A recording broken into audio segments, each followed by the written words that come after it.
Ladies and gentlemen, this is your captain. I'd like to welcome you aboard Flight 226.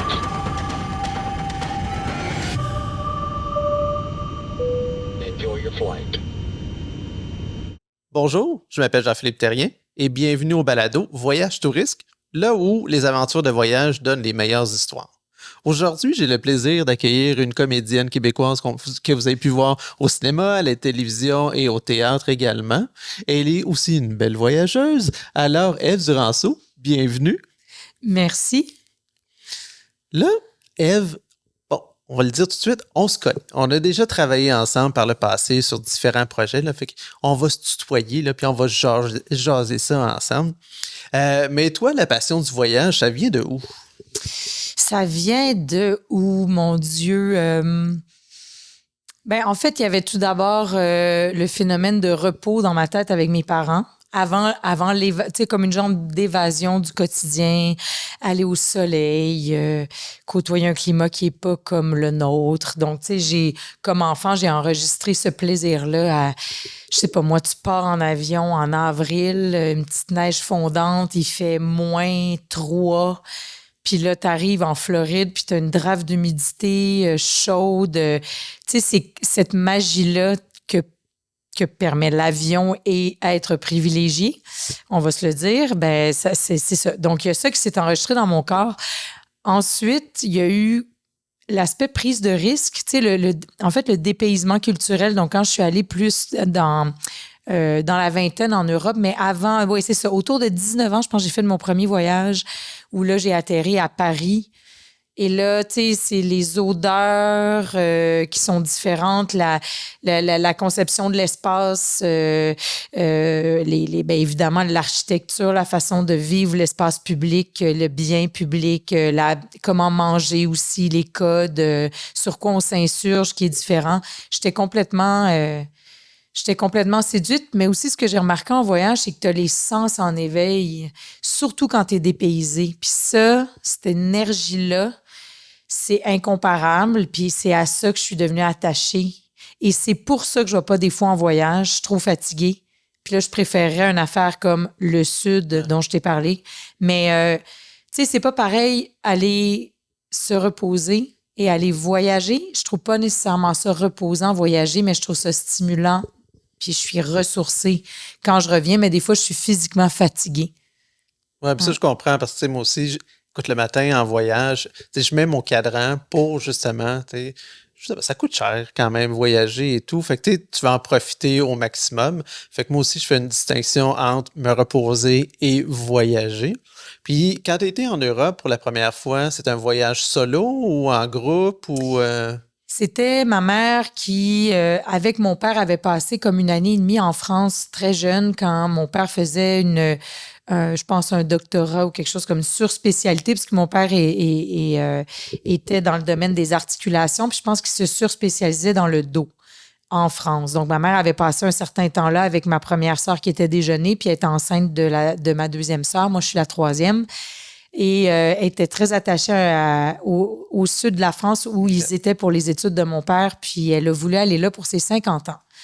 Donc, moi, j'étais au Conservatoire d'art dramatique de Montréal dans ce temps-là. Je suis partie avec mes sœurs qui, elles, avaient l'ambition de partir plus tôt, de faire une randonnée dans les Pyrénées et de s'en aller rejoindre ma mère dans le sud de la France par la suite. Donc, ça a été ça, mais tu sais, on est passé par Paris pour commencer. Voilà, ça a été ça le premier parcours. Parfait. Puis, si tu devais te décrire ou en voyage, tu sais, un mot, une image, comment tu te décrirais en voyage? Ben, pour raconter des anecdotes funky, j'ai pas le choix de me décrire comme gaffeuse. Veux-tu me donner un peu de détails sur une certaine gaffe en particulier? Ou... Ben, dans ce premier voyage-là, j'avais jamais essayé mes bottes de marche. Yes. Donc, tu as comme une collection d'ampoules qui se présentent et vu que tu étais en randonnée, tu peux pas prendre de pause, puis tu n'as pas vraiment de pharmacie à côté. Donc, tout ça autour juste cette souffrance-là. Puis aussi, je m'étais apporté un poncho. Ça, c'est devenu un running gag dans ma famille. Je m'étais amené un poncho comme imperméable, alors que mes sœurs avaient un imperméable style Artérix, là, qui est bien serré en dessous du sac. Tout ça, moi, j'étais obligée de mettre mon poncho par-dessus. C'est quand même drôle. C'est drôle parce que j'ai excusez, on rit de même dans ma famille, on se met à brailler puis on est plus capable de parler. Fait que là, bon, ça représente vraiment bien une gaffe en voyage avec ma famille, mais c'est ça, c'est que on était évidemment dans de la mauvaise température. Puis là, tu montes à 2000 mètres, puis il neige, mais il vente. Fait que vous pouvez imaginer de quoi j'avais l'air avec mon poncho. Puis... Excusez, je ne m'attendais pas à parler de ça, c'est que j'étais en gros chicane avec mes sœurs pendant la randonnée. Eux autres, qui étaient juste crampés, ils maïssaient en même temps qu'ils étaient morts de rire à me voir marcher avec mon poncho. Puis moi, j'étais super fâchée. Je traînais en arrière, j'avais mal aux pieds. Fait que bon, tu sais, c'est ce genre de situation-là. Mais tu sais, on peut excuser ça parce que j'avais 19 ans, il était plus vieux que moi, il y avait plus d'expérience que moi, tu sais. Mais par la suite, j'ai été obligée de constater que je faisais d'autres erreurs. Là, je vais peut-être pas pleurer de rire à chaque fois, par exemple, parce que, tu sais, c'est ça. Là, ça concerne moins quelqu'un qui me regarde. Tu sais, fait que ça me fait moins rire si je le raconte. Mais tu sais, comme je donne un autre exemple, j'ai fait de la tournée avec le théâtre Le Clou. Et ça, c'est un théâtre pour adolescents qui faisait de la tournée, évidemment, au Québec, mais en France aussi, le théâtre pour adolescents et enfants tourne beaucoup. Puis c'est entre autres pour ça que je voulais travailler pour eux, parce que je voulais voyager. Donc, on partait l'automne pour un bloc de représentation, puis comme fin automne, et on s'en allait aussi, on poursuivait après Noël. Mais entre les deux, souvent, il y avait un battement de 5, 6 semaines, des fois 2 mois. Donc, moi, je louais mon appartement, je le sous-louais pour 3 mois. Puis là, je me faisais un voyage entre les deux. Puis une de ces fois-là, je suis allée en Israël parce qu'on n'avait pas tant de temps entre 2 blocs. C'était un 10 jours. Je me disais, où est-ce que je peux aller où il fait un peu plus chaud puis où je vais être dépaysée? Ouais. Et ma petite sœur avait fait une petite session en Israël. Donc, j'ai dit, je vais essayer d'aller voir ça. Et là, ça amène des choses qui me donnent vraiment pas envie de rire parce que j'ai décidé d'aller en Cisjordanie. Évidemment, Gaza n'était pas accessible. C'est pas tout le monde qui le sait, mais quand même, Gaza, ça a toujours été extrêmement tendu. Puis c'est très quand même différent dans la manière de fonctionner par rapport à la Cisjordanie. Mais tu sais, je voulais voir c'était quoi ce mur-là qui avait érigé, les gates à passer pour aller aussi à Ramallah. Puis je suis allée à Bethléem aussi. Et j'ai vraiment été touchée dans la manière dont on a été reçus du côté palestinien. Tu sais, ils nous donnaient, exemple, au marché, ils commençaient par nous donner des fruits. Puis là, on en achetait, mais tu sais, ils nous en donnaient aussi. Il y avait comme une manière une manière de nous accueillir qui était vraiment différente puis qu'on sentait culturelle, pas juste pour nous séduire, mais carrément culturelle. Et là, j'ai vraiment voulu acheter un maximum de denrées que je pouvais ramener. Donc, j'ai pris du za'atar, qui est un mélange d'épices très typique. Ensuite, que je voulais ramener à la maison. Et j'ai voulu leur prendre de l'huile d'olive. Actuellement, on apprend beaucoup qu'ils se font piller leurs oliviers, détruire leurs oliveraies, tout ça. Mais c'est ça, leur huile d'olive était délicieuse. Fait que j'ai acheté une bouteille d'huile d'olive. Tu sais, il n'y a pas d'étiquette dessus. Là, tu sens que ça sort directement du producteur. Là, ouais. Du producteur, c'est ça. Et là, on s'en retournait pour faire la tournée en France. Donc, j'étais avec l'actrice Ève Landry. Et on prend donc un vol qui nous amène à Zurich et de Zurich, on décide de prendre le train pour rentrer presque jusqu'à Paris. Je pense, je me souviens plus exactement quelle ville en France. Longue ride de train, tu sais. Donc, je vais peut-être me remettre à rire, mais je m'installe dans le train avec Ève. Puis, tu sais, Ève, j'étais comme un peu sa grande sœur de voyage parce qu'on a comme un 8 ans de différence. Je suis plus vieille qu'elle, puis c'est moi qui l'avais entraînée là-dedans, puis tout ça. Mais elle s'est vite rendu compte que j'étais une genre de grande sœur en apparence, mais complètement clown dans mes actions et incohérente. Fait que Ève est au contraire très claire dans ses intentions, très efficace. C'est pas quelqu'un qui perd sa ligne de conduite. Fait qu'elle m'a vite, finalement, recadré très subtilement dans ce voyage-là, entre autres, puis dans d'autres périples par la suite. Et puis, on s'installe dans le train. Donc, elle s'installe, tu sais, puis on est un peu fatigué du voyage. Je dépose ma valise sur un rail en métal qui est juste au-dessus, ma grosse valise. Puis, j'entends clic au moment où je dépose ma valise. je m'installe, tu sais, puis là, j'ouvre mon livre, puis tu sais, je me dis, je vais lire, tu sais, je vais finir mon livre, puis tout ça. Puis le train roule, puis à un moment donné, j'ai une goutte qui tombe. Puis là, je fais, je sais pas c'est quoi. Je continue à aller, une deuxième goutte, puis je me rends compte que c'est de l'huile. Donc là, ben, je lève la tête, puis le clic, c'est en fait la bouteille d'huile d'olive dans mes vêtements qui a cassé. Ah. Puis là, je m'en allais travailler avec mes costumes et tout. Donc, c'est ça. Donc, ça a été, ça, c'est un exemple parmi Et tant tu sais d'autres. que de l'huile, ça se lave bien sur des vêtements. J'ai tellement aimé en France le nombre de produits qu'ils connaissent pour dégraisser, laver par étapes. Tu sais, comme quand tu vas à la pharmacie en France puis tu es malade, là, tu sors avec 16 bouteilles, mais l'impression que tu as une nouvelle mère aussi, là, dans le sens que elle te donne toutes les étapes sur tu prends ça, si tu sens ça, tu prends ça. Quand tu fais ça, dans 2 heures, tu prends ça. Il t'encadre. C'est extraordinaire, la pharmaceutique. Ça doit être tellement comme rapporter des fortunes aussi. Puis c'est la même chose pour les produits ménagers. Tu rentres dans une boutique, ils savent tout quoi te donner. Je suis sortie avec 4 produits que j'ai alignés. Puis finalement, je m'en suis sortie pas trop mal, mais avec une équipe avec laquelle je travaille. Tu sais, je veux dire, eux autres, ils étaient morts de rire parce que c'était pas la première gaffe qu'ils me voyaient vivre. Là. Fait que c'est ça. L'huile d'olive dans mes valises. Fait que là, t'as pas récupéré 0 goutte d'huile d'olive après, là, c'est Non, comme c'est tu- terminé pour l'huile d'olive, mais j'ai mangé les attards jusqu'au bout, par exemple. Puis j'ai encore mon foulard palestinien rouge que je traîne dans les manifestations d'ailleurs de ce voyage-là. Mais une des pires choses qui m'est arrivée, que je me souviens, c'est en France, j'ai décidé de voyager seule et j'étais allée rejoindre... Non, c'est pas ça qui m'est arrivé. Oui, c'est ça. Il y a un moment donné où j'ai décidé de partir seule en France. C'est un peu backpackers, 5 semaines. Et par hasard, je suis descendue voir la ville de Toulouse. Je voulais voir cette ville-là, c'était joli et tout. Après ça, je voulais aller à Carcassonne, puis je voulais aller à Marseille voir une amie de ma sœur. Et à Toulouse, ben un matin, je me lève, puis il y avait le supermarché Victor Hugo. Je suis très gourmande. Quand j'allais en France, je voulais faire tous les marchés, goûter à tous les yogourts fermiers, puis bon, toutes les affaires. Ça fait que là, je check out de mon hôtel. Comment on le dit en français? Je check out, je signe out, Hey, c'est une excellente question. j'abandonne. En fait, Je quitte je l'hôtel. paye. Ouais, je quitte Ouais. l'hôtel, mais je leur demande est-ce que je peux laisser mes valises là. Et je pars avec mon sac en bandoulière dans lequel il y a mon argent, mes cartes, mon passeport, toute ma vie. J'arrive au marché Victor Hugo. Et puis, je suis évidemment en train de regarder des fromages. Puis, il y a un vieux couple qui me bouscule. Et en un clin d'œil, je me rends compte que j'ai plus de vie. J'ai plus de passeport, j'ai plus de carte, j'ai plus d'hôtel, j'ai plus rien. Puis dans ce temps-là, on n'avait pas de cellulaire. Donc, ça a été comme la plus grosse frousse que j'ai eue, c'est-à-dire de tout mettre dans un même sac, tu sais. Puis là, je me suis assise au bord de la rue.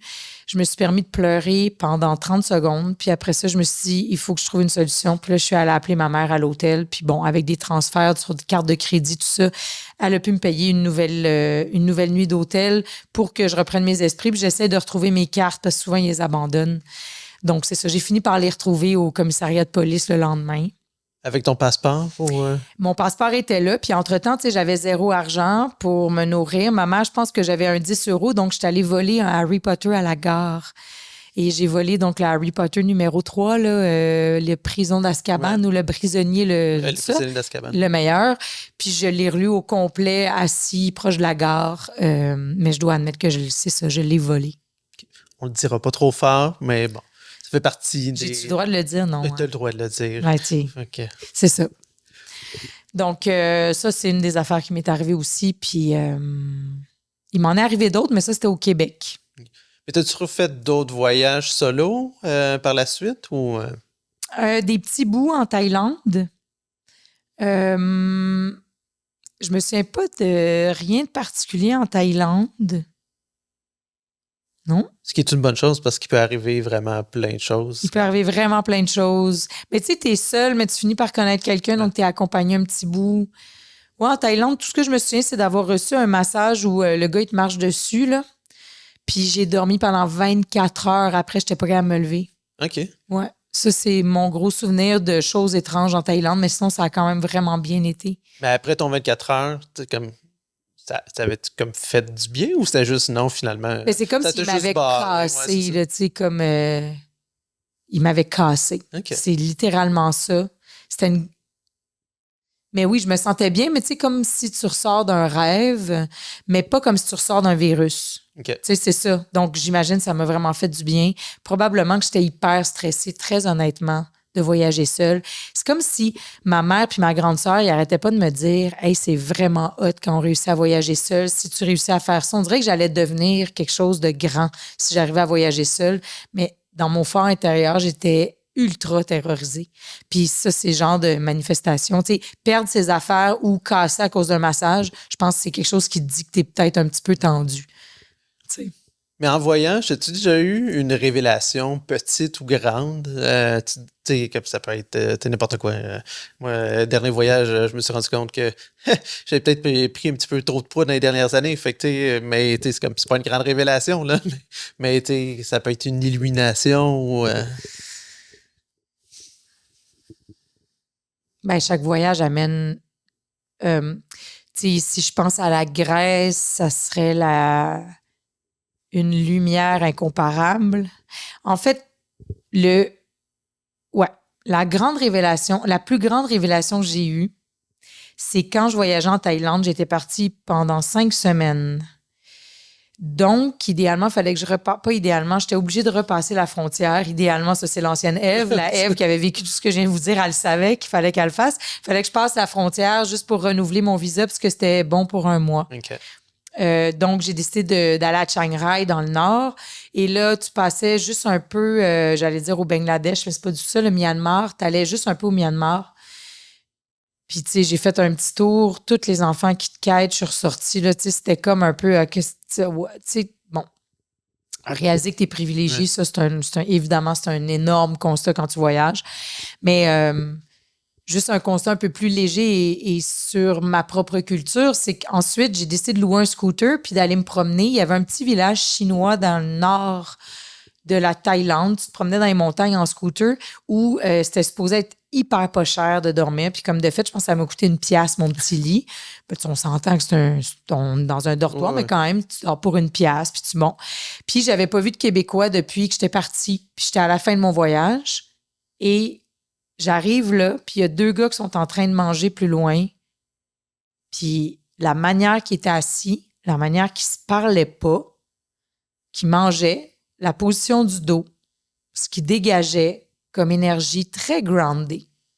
C'est des Québécois, ça. C'était tellement des Québécois. Ça a été comme un choc parce que, tu sais, j'allais parler de la Grèce, mais on minimise à quel point le climat dans lequel on évolue, le type de lumière en Grèce, l'air sec ou l'air humide, teinte notre façon d'être, de communiquer, d'être courageux, d'être paresseux, d'être résilient. Ouais. Puis j'ai comme juste réalisé, tu sais, que notre territoire au Québec, le fleuve nous tient en respect. C'est ça ma révélation.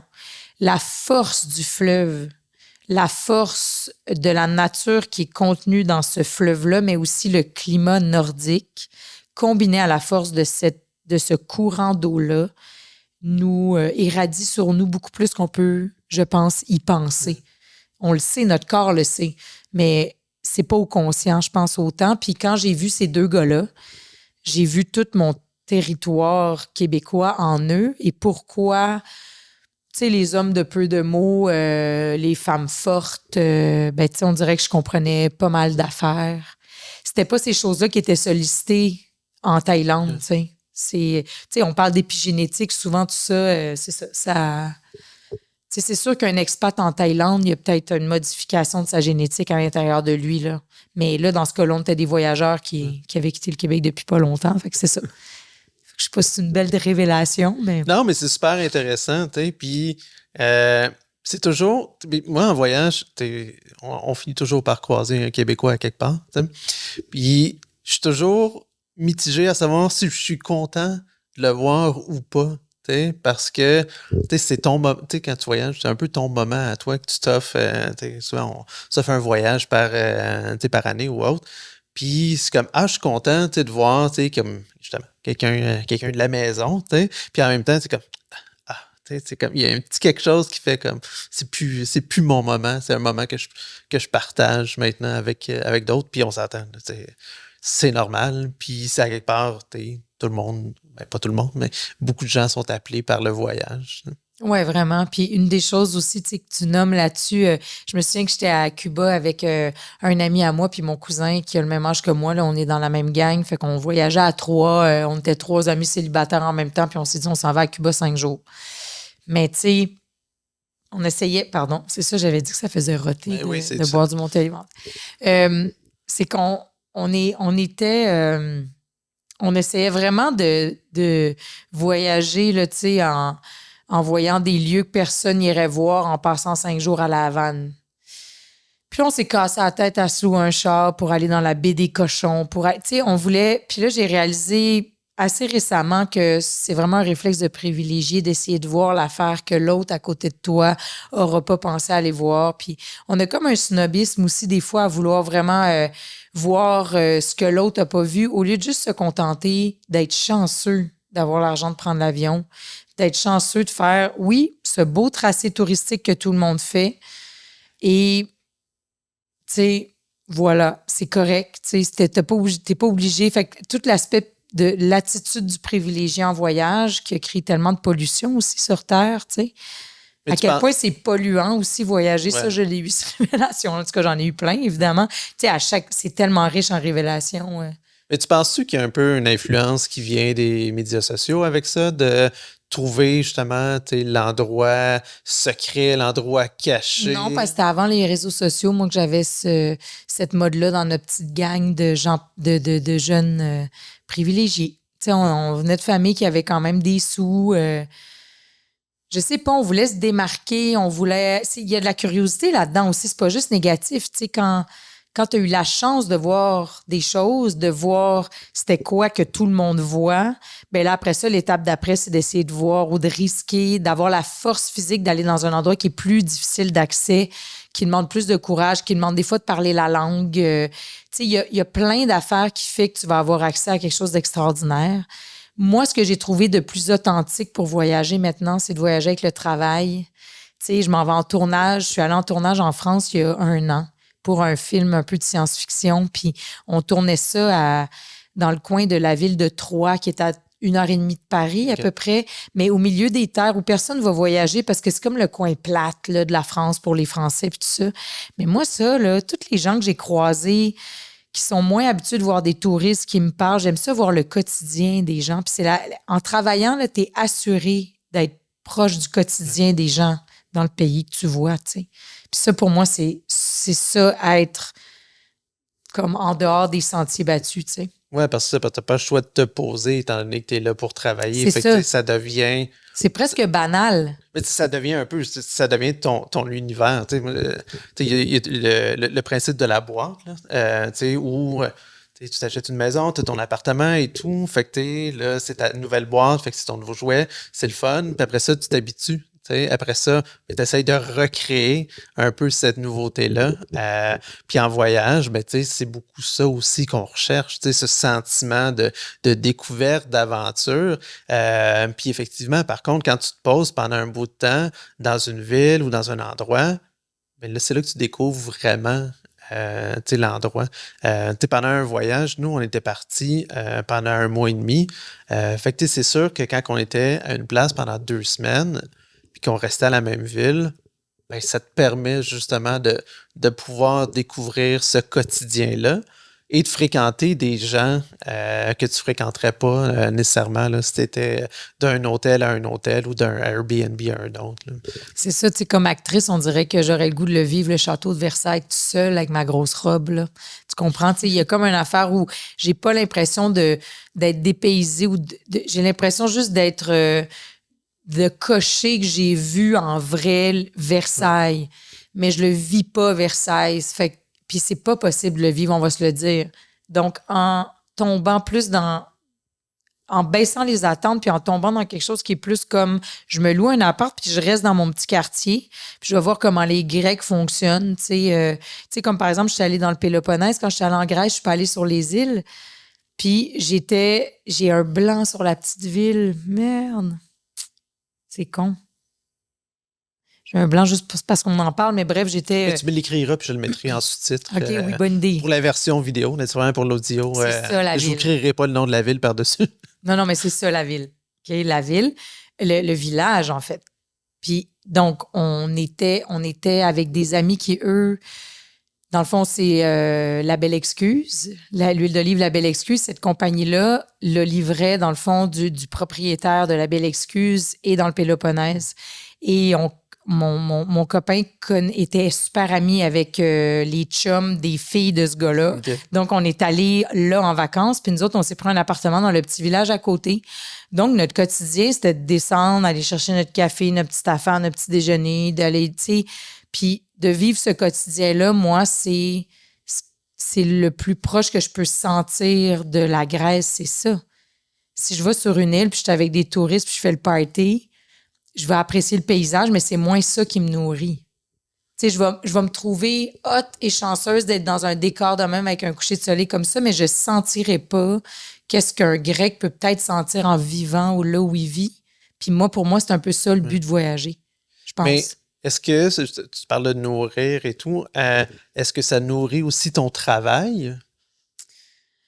C'est sûr que oui, parce que plus je côtoie de sentiments de différence, plus je suis surprise par un vécu humain que j'aurais pas pu imaginer, plus ça débloque des choses en moi aussi, des sensations en moi, une ouverture d'esprit, une culture, comme quand on lit un livre, il y a toutes sortes de chemins pour ça, mais c'est sûr que ça multiplie toutes les images que j'ai en tête quand je développe un personnage, parce que c'est ça. Quand on joue un personnage qui n'est pas notre vie à nous, qui est une autre vie, le plus d'images, le plus de culture on a, le plus de choses qu'on a enregistrées, il y a plus de trucs qui nous viennent quand on joue, qui nous aident à construire ou à comprendre comment construire un vécu qui n'est pas le nôtre. Fait que oui, je peux imaginer que ça me nourrit. Okay. Ouais. Le voyage, ça amène la découverte et tout. Le travail d'actrice amène justement une découverte. Ça nécessite une confiance aussi envers les gens avec qui tu travailles parce que justement, c'est se mettre à nu, c'est se rendre vulnérable et tout. Mais y a-t-il un moment où en voyage, tu t'es justement senti hyper vulnérable? Oh oui, souvent. En Haïti, je suis allée tourner 2 fois, une fois avec Olivier Godin et Myriam Charles, puis l'autre fois, je suis retournée avec Myriam Charles. Il y avait Matthew Rankin qui est venu avec nous, d'ailleurs. Enfin, ça fait tellement longtemps, j'avais presque oublié. Puis,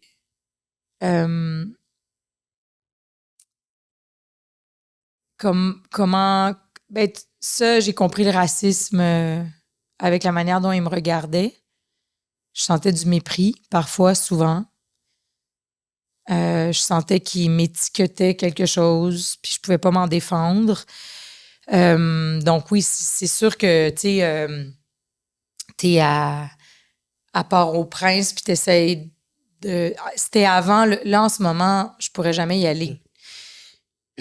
Quand on est allé, c'était correct, mais comme blanc, idéalement, on pouvait pas sortir librement dans Port-au-Prince sans être accompagné d'un Haïtien qui vit sur place, qui nous guide, qui nous conduit en voiture aussi. Donc, on a fait certains endroits, mais ça, c'est sûr que j'ai vu que s'il m'arrivait quelque chose, je pourrais pas me défendre parce qu'ils ont considéré que je pourrais être leur ennemi ou que je pourrais être quelqu'un qui est rempli d'argent ou ils peuvent pas imaginer qu'on peut venir, mettons, du Québec puis pas être rempli d'argent. Puis ils ont raison, même si j'ai 6 piastres dans mon compte de banque, en réalité, on a beaucoup plus de richesse par nos avantages sociaux qu'on peut l'imaginer, par les services qu'on reçoit, par tellement de choses. Juste nos parents peuvent nous aider. Même si on n'a pas des parents fortunés, c'est toujours 100 fois plus que ce qu'eux connaissent. Donc, ils ont raison, mais moi, je pensais qu'ils n'avaient pas raison à ce moment-là, mais ils ont raison de nous voir comme ça, de nous voir avec tellement de ressources. Au Sri Lanka aussi, je me suis sentie pas mal vulnérable dans des transports en commun. Très, très, très tassée avec un homme qui décide qu'il se frotte sur toi, c'est sûr que...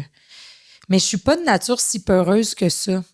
Je me suis sentie très vulnérable dans le quartier arabe de Marseille, bizarrement, dans le voyage que je faisais seule, jeune. Je me suis perdue dans les petits dédales. C'est des minuscules rues. Ça, j'ai eu super peur. Puis j'aurais jamais cru, en France, avoir peur nulle part. Ouais, puis ça, des fois, c'est justement, c'est des micro-places, tu sais, justement comme un quartier ou autre, où tu te sens pas nécessairement à l'aise. C'est pas la ville, c'est pas le pays, mais tu sais, il y a des endroits particuliers. Tu sais, moi, ça m'est arrivé seul à San Francisco, tu sais, de me sentir pas à l'aise, de me sentir pas en sécurité. Tu sais, puis j'étais un gars, on s'entend? Je fais 5 pieds 7. Mais quand même, où je sentais... parce que j'étais suivi dans un quartier, puis je sentais que ma sécurité était en danger. Est-ce que tu Puis, étais suivi pour vrai? oui, oui. Puis, Wow. fait que c'est ça. Puis, j'étais allé voir un de mes amis qui habite là-bas. Tu sais, puis j'étais là pour 4 jours. Là. C'était comme je faisais un in and out. Là. Fait que là, j'étais juste comme, OK, là, c'est comme, ça me tente. Un, ça me tente pas, tu sais, en général. Deux, parce que j'ai juste 4 jours, je veux en profiter. Fait que, mais c'est ça, tu sais, je me suis mis à marcher un petit peu plus rapidement. Puis finalement, j'ai été m'installer dans un café. T'as été Prendre un correct. café, tu sais, ça s'est bien passé et tout. Les gars, ils sont partis. Ouf, quand même. Mais c'est ça. Tu sais, pendant un bout de temps, ils m'attendaient. Tu sais, comme par hasard, ils étaient en avant du café et tout. Mais après ça, ils ont fini par partir. Mais en même temps, tu sais, c'est comme dans plusieurs quartiers de San Francisco, là, tu sais, comme jamais tu te sentirais en danger ou quoi que ce soit, mais il y a certains quartiers. Puis Moi, c'est comme à Vancouver, la rue où il y a tous les itinérants, les gens intoxiqués. Là. Ouais. Je suis tombée dedans par hasard. C'était vraiment comme tu sais, le cauchemar qu'a fait la fille dans le Thriller, là, où Ouais. tous les morts vivants avancent vers elle. C'était ça, tu sais. C'est que. Mais je me suis pas nécessairement sentie en danger. Par contre, parce que ils ne veulent pas systématiquement du mal, les gens intoxiqués. Là. C'est pas la même affaire que se faire suivre. Là. Je sais pas si ça m'est déjà arrivé de me faire suivre comme ça, je pense pas. Mais Mais je pense que j'ai été naïve souvent, honnêtement. Ah, moi, ça, c'est sûr. Moi, je suis le plus grand naïf en voyage ou dans la vie en général. Mais tu sais, j'ai le don de, justement de me ramasser dans des situations qui peuvent être dangereuses. Puis où je me dis, au pire, ça va me faire une bonne histoire à raconter. Mais Ouais, on dirait que ça, tu vois, je suis comme. Je suis contente d'en avoir moins. Mais il y a quand même une histoire rocambolesque que je veux raconter qui s'est passée au Québec. J'ai fait une route à moto. Et on s'était un peu patenté c'était avec un ancien copain. On s'en allait aux Îles-de-la-Madeleine, puis on a passé par le Nouveau-Brunswick, puis on a voulu prendre une route qui est un peu plus courte, un peu recommandée par quelqu'un chez qui on a dormi à Kamouraska avant, tu sais.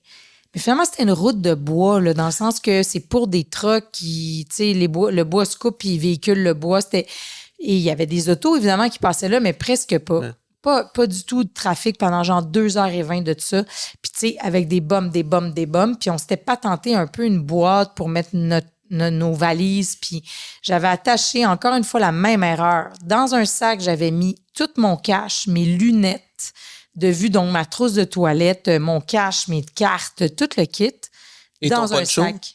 Et mon poncho. Puis, il s'est tombé pendant la raid, puis on n'a pas vu quand. On arrive au bout, on est super soulagés. Tu sais, moi, physiquement, c'était tough en arrière. Là, je me tenais debout, là, c'était quelque chose.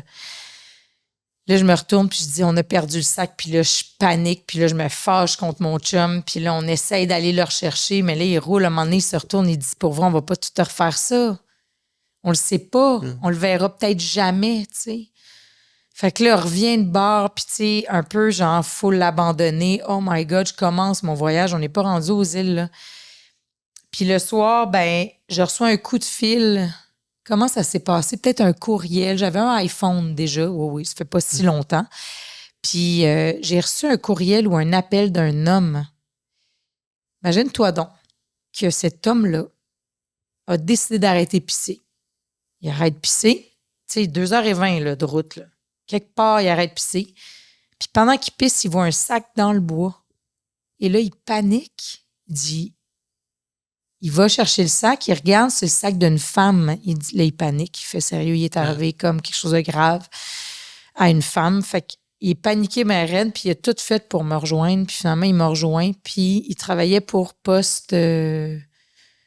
Canada, ouais. Ok. Fait qu'il m'a envoyé gratuitement mon sac aux îles de la Madeleine. Mais tu sais, j'ai retrouvé... en fait, j'ai prêté un livre à ma nièce dernièrement, puis comme signait, c'était le mot de cet homme-là qui disait « J'ai peur qu'il soit arrivé quelque chose de grave à une femme. J'ai ramassé le sac, finalement. Il ne vous est rien arrivé. » C'était tellement touchant, là. C'était vraiment quelqu'un qui avait un grand cœur. Puis c'est juste, c'est quoi les chances? Tu sais, ça Ben non, pourrait ben être dans le c'est ça. balado, c'est quoi les chances de Guillaume Lambert? Ouais. Non, parce qu'effectivement, là, c'est comme c'est quoi les chances que ça arrive, là? Tu sais, c'est comme 0 dans 1 million, là. Là, as-tu un prochain voyage de planifié? Non, parce que là, tu sais, toi, tu parlais du phénomène de boîte, là. Mais j'ai acheté une maison qui était limite pour moi au niveau financier pendant les taux d'intérêt très élevés. Ah, Je ne voyage pas. C'était clair pour moi. Je mettais tout ce que je pouvais pour garder ma petite maison pendant ces années-là. Puis mon métier me gâte, mais pas suffisamment pour que j'ai une surprise qui m'amène en voyage. Donc, vu que j'ai un grand jardin, j'ai décidé de complètement investir mon lieu et d'essayer de ne pas me tanner d'avoir ça dans la vie. Tu sais, comme... Puis même pour les rénovations, la même affaire, je me suis dit, je la prends telle quelle, je la rénove pas. Esthétiquement, c'est super vintage. Il y a des belles affaires, des affaires déprimantes. Pas grave, je fais avec. Puis ça fait comme 2-3 ans que je me dépollue à l'idée de toujours chercher plus loin, d'avoir plus. Vraiment, ça me fait un effet de me dépolluer de tout ça. Autant pour les rénovations que pour les voyages, que pour le phénomène de t'es supposé te reposer à l'extérieur de chez vous. Il y a comme un truc où on réfléchit même pas, puis le manque d'argent, le manque de ressources m'aide à à tomber dans une phase de ma vie où je trouve ça quand même extraordinaire d'avoir ce que j'ai, tu sais, puis de l'investir, puis de faire... Tu sais, comme j'ai réussi à avoir des monarques, mettons, dans mon jardin. C'est une grande victoire pour moi. Beaucoup de tomates. Tu sais, je sais pas, mais ça demande d'être là, tu vois. Fait que c'est ça que j'ai pas de voyage de prévu. Je dois admettre que j'ai un voyage de prévu. J'ai un ami qui vit au Mexique depuis quelques années, puis c'est sa dernière année. Et j'ai une amie qui s'est acheté un petit terrain au Mexique parce que c'est une surfer. OK. Je me suis juré qu'avant la fin de, mettons, la moitié de 2026, il fallait que j'aille à Mexico au moins. Fait que c'est ça. Bon, ben je te souhaite un excellent voyage. Ouais. Puis je te souhaite de bien profiter de tes monarques. Oui. Et sinon, ben, je te remercie beaucoup de ta participation au balado. C'était vraiment super apprécié. Merci. Merci beaucoup. For current acres at an altitude of 35,000 feet. If you would like